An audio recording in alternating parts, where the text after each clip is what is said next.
This lesson is for you to see how easy it is to paint clouds, and we paint some foliage over the clouds. We'll start by painting in the undercoat for the sky. The painting will be about that big. Fill in your sky area with white, long brush strokes, plenty of paint. Do the same if you're painting in acrylics or oils. Then we'll add the darks to the corners, crisscross brush stroke. Clean your brush and keep adding the dark to the top of the painting. Don't bring it down too far yet. Backwards and forwards with your brush stroke and blend it down. That'll give you a soft blending from the dark to the light. Now with a round hog bristle brush, we'll dirty it in the brown paint and then pick up quite a lot of white on one side of the brush. You can do this with any brush. It's good to practice with any sort of brush you wish. And we're going to paint some clouds. We paint a few circles. Round and round and round we go. Don't worry too much about them. Just put them in the area where you think the cloud should be and try crossing the bottom off them.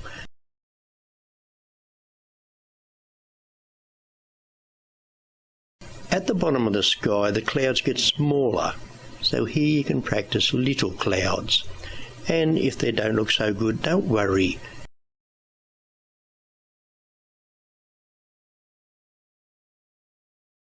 Try to keep the middle of your sky quite bright. You can have dark spots over towards the edge.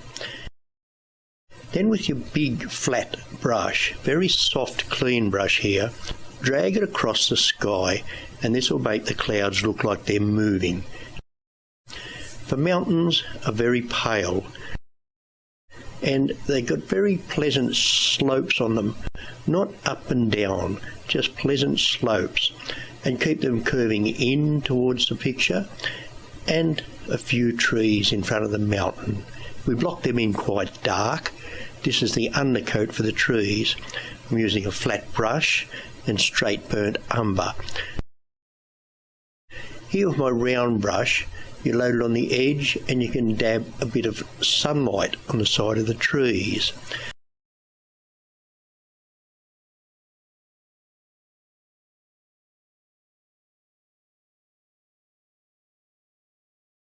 Then with a bit of white, bring it into the picture and slope it in, down and up the other sides, and very dark in the corner.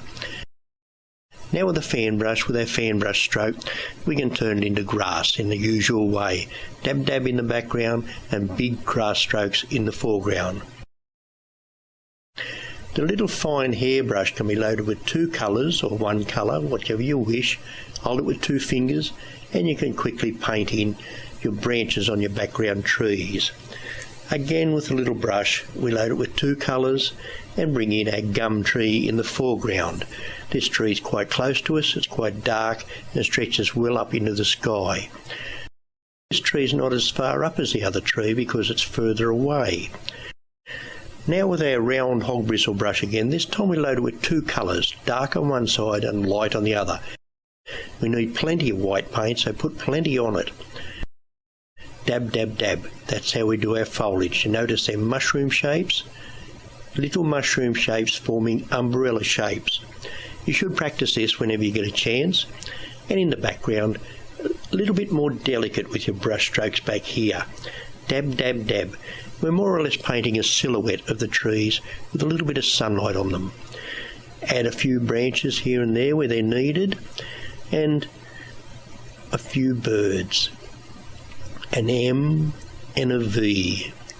Let's put another bird up close here, one on the mountain. And a white line down the tree, that attracts your eye. We better do a few twigs on the ground. And I'm not quite sure about the shape of that big tree. I think I'll change the shape of it. Bring it in like that. Make sure these brush strokes are dark.